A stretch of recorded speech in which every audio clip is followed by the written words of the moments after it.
I see it as two things. I think that most readers will benefit from cycling through multiple cycles of the 4 weeks. The 4 weeks, I want them to reevaluate in 4 weeks, but I want them to cycle through as many cycles of those 4 weeks as they need to, because they're really going to be growing in metabolic flexibility, getting the benefits of getting times of ketosis, and then getting the clean kindling of sweet potatoes and fruits and starches and things like that into their diet. So that's going to be a recipe for sustainable metabolic flexibility. But another meaning of that title, intuitive fasting, is as you start doing this, you're going to start to see, oh, I did better with this type of fast. Oh, I felt better with this one. And they're going to start seeing these consistencies on feeling better or feeling not so good in certain things. And that's a good thing, because everybody's different on that level too. So maybe after 2 or 3 cycles of the 4 weeks, they're going to say, okay, I'm going to do more of this because I really felt my rhythm there. I felt like the best there. And that's okay. That's bio-individuality again. That's where you can kind of go and rest in that sweet spot that works for us. We're all different. And these tools can be used in different ways depending on the person. And then there's different seasons of our life, and we can shake things up and go back to the drawing board and cycle through this 4 weeks again based on something else we're going through later on in our life. So that's how I see it. Some people may feel better with the 12-12. I think most people would feel better with the 12-12 and then doing cyclical deeper fasts within the month. It doesn't have to look exactly how I put it through the book, but I want people to have a template for how they can experiment with these types of fasts. Template. I love that word. I had Mark Sisson on my podcast and he used the exact same word. I think, cool. Yeah, I think, like a lot of people listening to this and perhaps following you or I on social media, they try to adhere to this, or they aspire to this ideal, this perfect wellness warrior, right? But there is no such thing as perfection. Everything that you offer, that you've offered thus far and that I offer, is meant to really be a template for you to consider. And then, throw into that pot all of the considerations, that you need to make a diet or lifestyle change fit for you. And so I really appreciate that word. I just think it's great. It's important because people think they're failing if they don't do exactly what we do or exactly what they heard somewhere. But that's not true. It's definitely not true at all. That's not our message. And I think there's a lot of freedom in that, because they don't have to measure up to what works for us.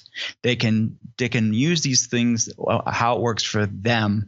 And I think we know that, but we assume everybody else knows that. So I'm glad that we're having that conversation, that's exactly what we're advocating for here. Yeah. I was in Miami recently for New Year's, and I was, I was pulled into all these different social things where I ended up at restaurants that I wouldn't normally eat at. And you're with a big group, everybody's ordering for the table. You don't really get to have your say. The meat in these restaurants is not grass fed. The oils, you have no idea what and some things come out and they're deep fried. And so a friend actually joked with me like, oh man, if only paparazzi was here to catch Max, eating these foods that he doesn't necessarily endorse. And I was like, no, man, this is not about perfection. This is about doing the best that you can given your circumstances. Everybody's circumstances are different and they change from week to week, especially these days, right? Yeah. So absolutely. And what's cool is what I see this with patients, and I have seen this with readers too on social media, is when you start doing the tools that we're talking about, they get a foundation. And it's their foundation. It is rock solid. And when you're traveling or when things aren't super ideal, or whenever you just want to do it, go off of what you normally do, that's okay, because you have that center built. They can go back to that so easily.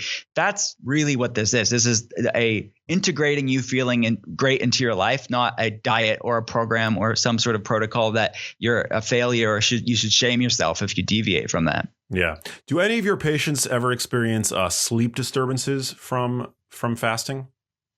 Yeah, deeper fasts, especially at the beginning, like I mentioned, when you're becoming more metabolically flexible, and I almost consider it like a metabolic purgatory. Catholics believe like purgatory, this neither heaven nor hell. They're kind of stuck in this zone. I think on a metabolic level, some people are stuck in that because the kindling's off the fire. They're not fully fat adapted. Their blood sugar is kind of all over the place, not fully stable yet. That could definitely be a sleep disturbance for people. and that should dissipate with time. And when you optimize electrolytes, making sure you're eating enough food, lighten up on the fast, maybe you leaned into it too quickly. And that's something that a conversation that I'm having throughout the book for the reader is maybe you need to repeat week 1 for like 2 or 3 weeks. That's all right. Sometimes people lean into these deeper fasts too quickly because they think they have to just because it's set in a book, or they feel like they're moving too slowly. No, this is self-paced in the sense of some people I know that are more inflamed, more metabolically inflexible. They may benefit from taking it slower. So you can avoid these type of things. And if it does happen, just loosen back up, give your body time. Again, this is a lifestyle change. This does not have to be this, because that's not what we're looking for. We're not looking for quick fixes. There's no such thing. What I really want people to do is really lean into these principles so they can have the benefits long term. Yeah, I agree. Also, carbs at dinner can help. If your last meal is, say, at 8 p.m., like throw a sweet potato into the mix. Yeah, I just told someone that last week. I mean, it happens all the time, because that benefit, that sort of serotonin producing, and serotonin is converted into melatonin, those benefits that you're getting from those clean carbs, do that. And that, again, isn't a failure. That's a really great thing for you to do when you are eating, to leverage the benefits of these foods in a way that works for you. Where does exercise fit into your protocol? Obviously, I know that the benefits of exercise are profound, but people trying to fit their workouts into their fasting window, the whole idea behind fasted workouts, post-workout protein, what's your take on that? I think it depends on how metabolically flexible somebody is. If somebody is earlier on in their journey, they're going to probably want to take it easy on the workouts when they're fasting, especially the deeper fast. Not so much the 12-12, obviously, but unless they're, no, that week's fine. But if you're talking 18-hour fast, 22-hour fast, anything deeper than that, that point, I would take it easier at the beginning. But the more metabolically flexible you are, I find that I love the research around fasted workouts. I think it's a really amazing thing that people can amplify the benefits of these fasts when you are working out. But I see a place for both of them. I really do. And the people are going to have to experiment with their body, see how they feel. Way that I put it for patients is if they feel like they're paying for it, like the day after, if they feel like really worse, that they can't get through the workout, to feel more fatigued, that's the antithesis of why we're even doing these things. So like either we need to lighten up the fast for a little bit and work out, or we need to work out when we are not in a fasted state. Everybody's at their own point with their own way that their hormones are being signaling and the way that their metabolism is running. So there's no hard and fast rule with that. It's about doing the fast, doing the workouts, seeing where you feel the best. Yeah. Also making sure that when you are feeding, you are eating ample protein. You're eating the requisite amount of protein to support your activity and your exercise. When I work out fasted, which I actually quite enjoy doing, I always make sure that immediately after my exercise, I am going to get lunch somewhere, to have that hit of protein, which I think is important, particularly when you are having that workout in a fasted state. Yeah, agreed. Yeah, it's very important for people to realize, and that earlier point that we made is that this is not chronic caloric restriction, and the refeeding is just as important as the fast, because it's going to really leverage the benefits of both, and you can't have the yin without the yang. And many people are not eating enough nutrient-dense foods, meaning enough complete proteins, enough healthy fats, enough calories when they are eating. And that may work for a little bit, but over time, they're going to end up fatigued. They're not going to feel great, and they're going to get stuck at a plateau, whatever that plateau looks like for them. Dr. Mattson in the New England Journal of Medicine study that came out in 2019 basically said it's not just about caloric restriction, because we know caloric restriction can be good for people, longevity, metabolism, but this is more than that. There is things that are happening. And when the metabolic switch happens, that's when BDNF goes up. That's when you see all these anti-inflammatory benefits. You see all these downstream effects similar to exercise. Like, exercise is not about just, the muscle. That's the benefit. There's all these global benefits. And that happens when you metabolically switch. So the concept that I take is we can't tell when you metabolically switch because you're doing it so rapidly back and forth. So one of the things I actually ask people to do is if you are comfortable with doing an overnight fast, then stretch it a little bit by doing a workout, which rapidly uses up the stored glucose. And then you're going to dip into that metabolic switch zone, which is the magic.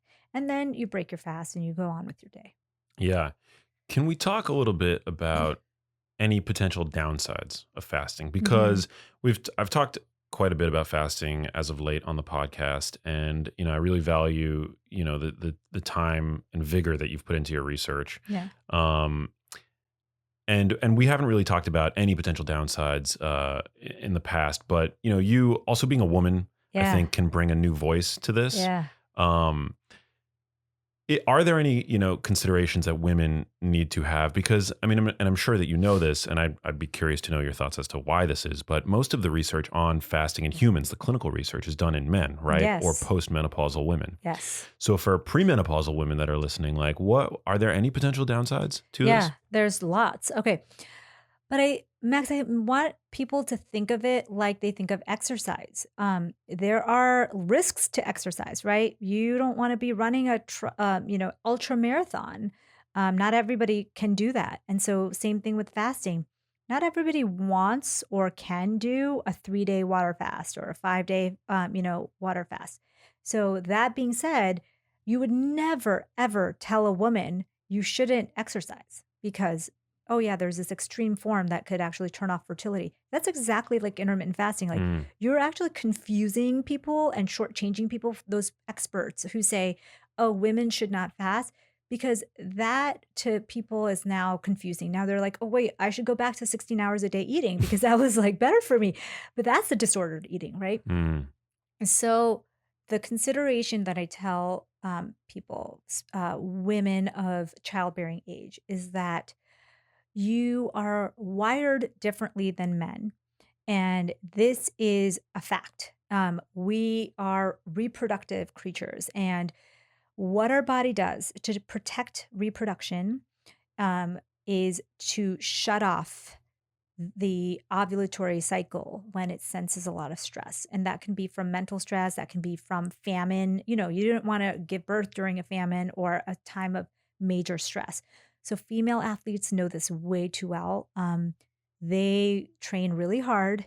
And if they don't have a good amount of rest in between or recovery, they will lose their period. And fertility, people who are trying to get pregnant will deal with this all the time because mental stress can also stop those ovulatory cycles. And that's what happens with fasting. If you tell your brain that you're in a famine, it will turn that off. And there's one study that people quote. It is a 6-mouse study, so very tiny study, where they had mice fasting, female mice fasting every other day for 12 weeks. And they found that there was an effect on the ovaries and reproduction. But remember, mice are so different than humans. Their metabolism is 6 times our metabolism. So for them, fasting for 24 hours every other day, that's like us fasting for 6 days. Wow. So this is not the same. You can't equate it.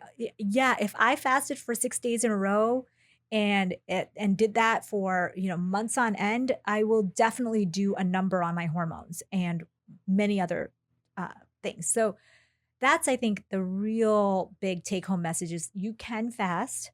Just take it easy. Do not go deep and aggressive when you first start, because some people can, and many women will text me, message me and say, I do great. I do the same thing as my boyfriend or husband, and they're doing great.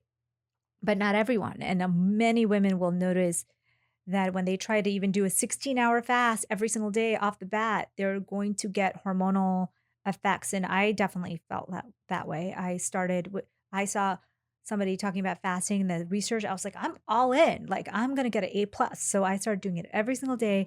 And literally by day 3, I felt fatigued. I felt like my sleep was disturbed. I felt like my cravings were on fire. And luckily I pulled back because I knew that something wasn't right. But some people keep going with it and they really damage their metabolism and their hormones in the long term. So interesting. I really love that you brought sort of, you brought exercise into the equation, which is another form of hormesis, right? Yeah. Hormesis, which is, of course, beneficial stress. Yes. And it's up to each person, men and women, right, to figure out where that line is for them, right? Yeah. Where a stressor becomes too much stress. You know, you got to walk that tightrope and discover for yourself, at what point, like where that stress is actually causing you to adapt in a beneficial way. And also, where it becomes counterproductive, where it becomes too stressful. Well, that's exactly how exercise works, right? When I was really burned out, I was skimping on my sleep and I had a lot of emotional stress and like stress at work. And I would try to do these hard workouts early in the morning. And I was really shortchanging my results. I was like, I don't know, I feel like I'm getting like less in shape. Mm, And it was because I had so much baseline stress and I was just adding fuel to the fire. And so I talk about that in the book. Really, if you are in a place of burnout and major stress, that's not the time to be doing aggressive workouts, whatever aggressive means for you. That's the time to pull back, maybe do some more nature based walks or yoga, and then get yourself in a better place, which shouldn't take too long. And then add those back in. So, the same thing, hormetic stressors are supposed to be good for you, but only if they're intermittent and they can't be constant and they can't have the volume turned on max because you can't add on other hormetic stressors then. yeah. I mean, fasting, exercise, Yeah. sauna, cold water Yeah, immersion. exactly. Um, sun exposure is Yeah. good for us in part because it's a sort of form of hormetic stress. And then you throw coffee into the mix, right? And then you throw psychological Yeah, stress. You stress. throw panic porn on the Yeah, media. You throw just exactly. all I the love that panic porn. yeah Haven't heard that. concept. I mean, it's so true. But you Yeah. throw that all into the soup, and suddenly you've got burnout, and you're wondering why. 100%. That's basically what happens. And we don't ever talk about it. Like, hey, maybe you shouldn't be doing all of those things at once. Get control over your baseline stress and then start adding in hormetic stressors selectively. And I think in the biohacking world, a lot of people try to do a million things at once. And I think we talked about it offline, but taking antioxidants, it actually is bad for you because it's really, there's a very fine balance that our body needs with um, antioxidants in our body, and adding more is just throwing that off. So just using these tools and understanding that they're really great all on their own, but maybe not in combination, and maybe you don't need to try everything that's available to you, and being a little more selective. So what I do is I try to stay in the crossroads of scientific evidence, um, ancient practices, and nutritional therapies, so that it doesn't mean that I'm always bound by the literature, but at least it's science informed. And so we're trying things that are, you know, things that we know will help us. Um, but maybe there's not a huge randomized controlled trial about it, but we are informed about how it works. Instead of doing the million things that we could be doing, me and you are both in the wellness space, we could literally be doing 100 things a day. And some of us are. And I just feel like the more I know, the more I realize that you have to be selective with what you decide to do with your time and energy. Couldn't agree more. What about fasting and thyroid function? Does fasting suppress the thyroid? So, same thing as exercise, right? Yes, it can if you do it in extreme amounts. But no, it won't if you are doing a simple overnight fast. Hmm. And of course, people with really labile thyroid, people with really labile insulin and glucose levels, they definitely have to work with someone, because you don't want to be throwing all these hormetic stressors, even if it's a short one, without someone kind of monitoring your levels. But it's something that's very, very doable with any kind of hormonal issue. As long as that baseline hormone issue is fixed or you're getting treated for it, so that you're not throwing in a hormonal stressor, which is a hormetic stressor, not throwing that into the mix when you're still dealing with another one. Yeah. So you mentioned people that are prone to maybe disordered eating should definitely check with their healthcare provider, but also people that have, you know, like type 2 diabetes, things Yeah. like that? If you're on exogenous insulin or, because this could really throw off your blood sugar levels and bring them down, which is a good thing for most people. But if you're trying to figure out how much insulin you should be taking, this is something you need to work with a practitioner, someone who's pregnant, breastfeeding. A lot of women contact me because they're like, "Oh, I'm pregnant, 20 weeks. What should?" And I'm like, "This is not the time to experiment with a fast because maybe you'll get it right, maybe you won't get it right, but you don't want to be playing around during this time. Go ahead and eat the way you normally do. And then when you are ready, then that's a time of self experimentation. You and I both just talked about it. Like everybody has different thresholds for what stress is for them. So you might be able to run a marathon, but I won't, or I'll need 2 years of training to get there. So that's not the time to experiment. And same with children. Those are the kind of the groups that shouldn't be doing it. Yeah. So when do you have your first meal in the day typically? Okay, so I'm a breakfast fan. So unlike most intermittent fasters, I eat breakfast. This is delayed. And the reason why is that there's a big breakfast study that really clearly showed that the earlier your meals in the day, the better metabolic control you have. Makes sense, right? You when you eat meals earlier in the day, you have better metabolic control. So the way I do it is that I start earlier in the evening. If I want to push my fast a little bit, I start a little bit earlier. I'll start at 6 or 7 instead of 8. And then I'll push it to the next day. And so I'm having my breakfast around 10 or 10:30. And so it's still a breakfast. It's just later. And Yeah. some days I'll push the envelope. If I feel good, I'll keep going, but I don't believe that you should be having your biggest meal at the end of the day. That's a cultural thing that we've built that's actually not beneficial for our bodies. If you infuse glucose into your bloodstream, and there's very good studies that show you will be able to control your blood glucose levels until about 8 o'clock. Hmm. And then the same amount of glucose infusion causes blood sugar spikes all throughout the evening.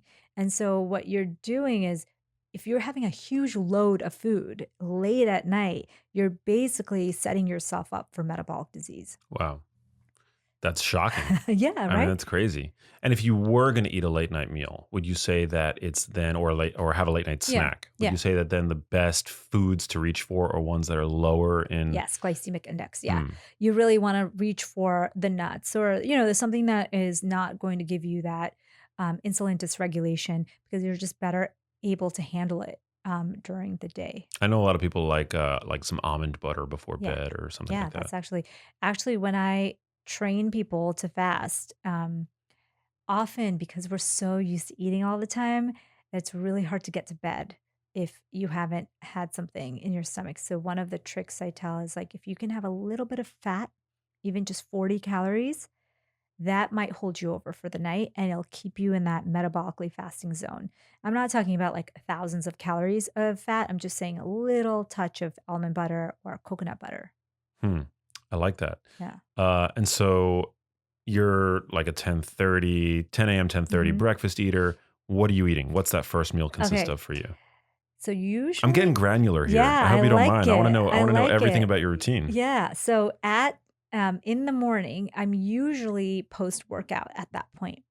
And I love my chai. And I talk about, I had no idea when I was growing up, but there's a lot of medicinal compounds that happen in Ayurveda that we have now found in all this literature to be the most anti-inflammatory foods on the planet. And so things like ginger, cardamom, cinnamon, are really amazing. I mean, they could be billion-dollar drugs. So I have a chai with those spices every day. And then I usually have something with fiber and protein because I'm having it post workout. So I time my protein to be right after the workout because that's when you can use it most efficiently. You can build lean muscle. And so I have it usually either it's a smoothie because I'm on the run, or so I say there's four S's: a smoothie, a scramble, a salad, or a soup are the four options that I usually reach for that have high fiber and and that can have protein sources, right? The 4 S's, wait, say those again. The four Uh, S's of how to break your fast.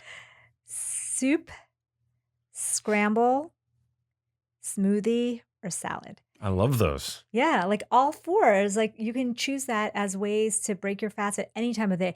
And don't be shy about having a non-breakfast food for breakfast. I think that was something that I had to like break this mental barrier. Like I can't be eating a salad or like I can't be having a soup at 10:30 in the morning, but it's really fine. You will survive. You know what I broke my fast with today? What did you figure? A ribeye. Awesome. Yeah. What time was that? What Because time? one day we're going to be dead, right? Yeah. So you got to enjoy life, I think. love it. And I had Just it. don't start it with a cupcake. That's all I ask, because what ends up happening a lot when I was in training, I fasted by mistake a lot, in my medical training. And then I would come home and I'd be so hungry. And while I was trying to make the food that I was supposed to eat, I would be snacking on chips and I would have cookies and I would have all this sweet, fun foods because you're so starving. And by the time the real meal would arrive, I would already have eaten like 1,000 calories of very unhealthy stuff. And that's how a lot of people, when they accidentally fast, they'll eat a whole pizza, at the end of it. And so you can't out fast, just like you can't outrun your bad diet. Yeah. So people will say like, oh, I've been fasting, but I don't feel very good. Because what are you eating when you break your fast? Are you having, 10 Twinkies to break your fast? And that's why you feel awful? You can't just use that as your sole treatment. And some people have, a couple of doctors actually said to me, this whole fasting thing doesn't work because there's a trial that just came out in JAMA and they took obese people and they asked them to fast but not change their diet. And they saw that they were able to eat their intermittent fasting. So the intermittent fasting intervention helped them, but not significantly different than the traditional eating pattern. But as you know, with obesity and with how foods have hijacked our minds, you can literally eat 4,000 calories, even if you had a truncated amount of time, pretty easily in our culture, right? So you have to take that into account that these are obese. Like we know that there's lots of disordered eating, but definitely in certain populations. And if you take those populations and you say, well, sorry, you can't eat all day, but you can only eat for, 8 hours, they can easily eat all of that bad stuff in those 8 hours. So I do say that you can't just use it as your sole technique, but if you stick to the 4 S's, you're eating a clean diet, you are working on your baseline stress, that hormetic stressor can do wonders for you. Yeah, I couldn't agree more. I've done some Instagram posts where I show people the calorie density of modern, whether it's ultra processed convenience foods or fast food, but you can easily get 2,000 calories in like a small, like a burger and fries, that you eat and you're still hungry. And I used to, when I used to come home from a long day of work and I would snack in my kitchen, I started realizing how much food I was consuming because it seemed so easy to eat chips and salsa or hummus and guac and whatever. And even these seemingly kind of healthy foods like, oh, guacamole is healthy, but you're eating it with chips. And I was literally consuming my whole dinner's worth of calories in my snack that I was using as my pre-dinner snack. So that's the problem with our society. We need to reprogram our brains because we're literally hijacked by all of these pathways, the dopamine and the serotonin and the GABA, all these brain pathways that food is supposed to trigger. We're programmed, but these are volume levels on max when we're supposed to see them naturally at very low levels in nature. And that's why diets fail all the time, right? Because Yeah. people are trying to moderate their consumption of these foods, which there's just no way that you're going to be able to do that for the long term. Absolutely. And that's why you have to change the quality of your diet. It's not necessarily that a calorie, of course, a calorie does equal a calorie when you measure it in the lab. But in our bodies, certain calories, certain foods trigger these pathways, these addiction pathways, these neurotransmitter pathways that now we're even finding in the gut. So even when your gut bacteria recognizes it in your colon, they are triggering pathways because Mm. there's serotonin made in our gut. There's all kinds of signals that we're sending to our brain. So we have to realize that some foods will falsely trigger these pathways that make us feel good, make us feel addicted, and we have to change the quality and our dependence on these foods to be able to get away from that. Hey guys, thank you so much for tuning in. If you enjoyed that, you're going to love this. To detach hyperpalatability from deliciousness, and you relearn deep nutrition. You relearn how to taste things for flavor and health. When you take yourself down that learning path, you're going to learn to taste for nutrition